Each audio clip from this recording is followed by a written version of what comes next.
उत्तर प्रदेशचे मुख्यमंत्री योगी आदित्यनाथ यांची एक्सक्लुझिव्ह मुलाखत न्यूज 18 नेटवर्कचे editor in chief Rahul Joshi यांनी घेतली। या मुलाखतीमध्ये त्यांनी येत्या निवडणुकीच्या पार्श्वभूमीवर भाष्य केलंय। पाहूयात ते काय म्हणालेत। आखिरकार गोरखपुरी आप वापस आए। विधानसभा का चुनाव भी आप यहीं से लड़ रहे हैं। गोरखपुर आपकी कर्मभूमि भी रही है, यहां से आपका आध्यात्मिक जुड़ाव भी रहा है। आप गोरखपुरी वापस क्यों आए? बात चल रही थी मथुरा जाएंगे, अयोध्या से चुनाव लड़ेंगे। गोरखपुर में ये क्या खास बात? देखिए, गोरखपुर या प्रदेश अब मेरे लिए कोई अपरिचित नहीं है। हां, पार्टी ने मुझसे भी पूछा था और मैंने पार्टी के ऊपर भी छोड़ा था। भारतीय जनता पार्टी एक लोकतांत्रिक पार्टी है और भारतीय जनता पार्टी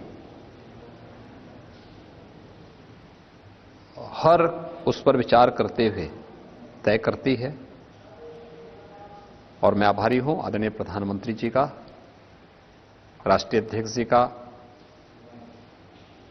पूरे संसदीय बोर्ड का कि उन्होंने मुझे गोरखपुर से पार्टी का प्रत्याशी बना करके पहली बार विधानसभा चुनाव लड़ने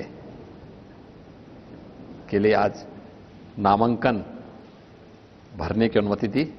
और आज मैंने भारतीय जनता पार्टी के एक अधिकृत प्रत्याशी के रूप में गोरखपुर विधानसभा सीट से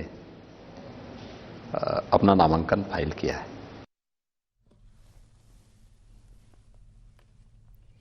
यंदाच्या निवडणुकीतही 300च्या पारचा नारा देण्यात आलेला आहे आणि त्या पार्श्वभूमीवर योगी आदित्यनाथ यांनी नक्कीच मोठ्या प्रमाणात जागा निवडून येतील असा विश्वास व्यक्त केला। 2017 में आप लोगों ने यहां पे इतिहास रचा। आप लोगों को 312 सीट मिली, आपके गठबंधन को 323 सीटें मिली। एक क्लीन स्वीप था। इससे ज्यादा अच्छा 403 सीट में इतनी सीट आ जाना एक अपने आप में उस वक्त बहुत बड़ा अचीवमेंट माना गया। इस वक्त इस चुनाव में आप लोग फिर से 300 का नारा दे रहे हैं, इस बार 300 पार दोबारा। क्या आपको लगता है कि यह इस बार हो पाएगा? देखिए, लोकतंत्र में जन विश्वास किसी भी राजनेता के प्रति एक बहुत बड़ी उपलब्धि के रूप में सो देखा जाना चाहिए। और इसमें कोई संदेह नहीं है कि प्रधानमंत्री मोदी जी के प्रति उत्तर प्रदेश और देश ने जो विश्वास व्यक्त किया है 2014 में, 2017 में उत्तर प्रदेश के अंदर, 2019 में फिर देश ने, वह अन्य राजनेता देश की आजादी के बाद हासिल कर पाए हो दिखाई नहीं देता है। इतना प्रचंड जन समर्थन, और वह केवल मुद्दों के आधार पर नहीं बल्कि उन कार्य पद्धतियों के आधार पर जिन्होंने वैश्विक मंच पर भारत की प्रतिष्ठा का प्रश्न रहा हो, भारत के समग्र विकास का रहा हो, गरीब कल्याणकारी योजनाओं का रहा हो, आंतरिक और बाह्य दोनों सुरक्षा के मोर्चे का मुद्दा रहा हो, या आस्था का सम्मान का रहा हो, जो कभी नहीं हुआ।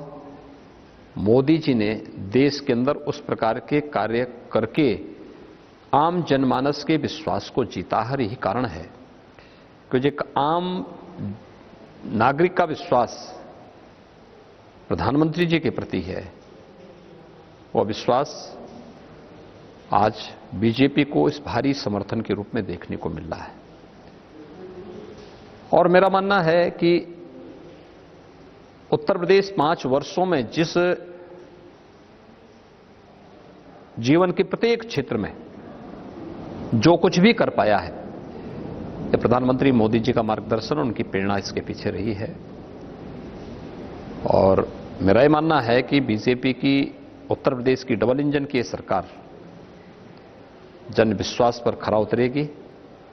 2017 की तर्ज पर 2022 में भी प्रचंड बहुमत की सरकार फिर से बीजेपी नेतृत्व की बनेगी और भारतीय जनता पार्टी 300 पार के अपने लक्ष्य को प्राप्त करेगी. आणि यासोबतच वेळ झाली आहे सकाळच्या बातम्यांमध्ये आता इथेच थांबण्याची. मात्र तुम्ही पाहत राहा न्यूज 18 लोकमत.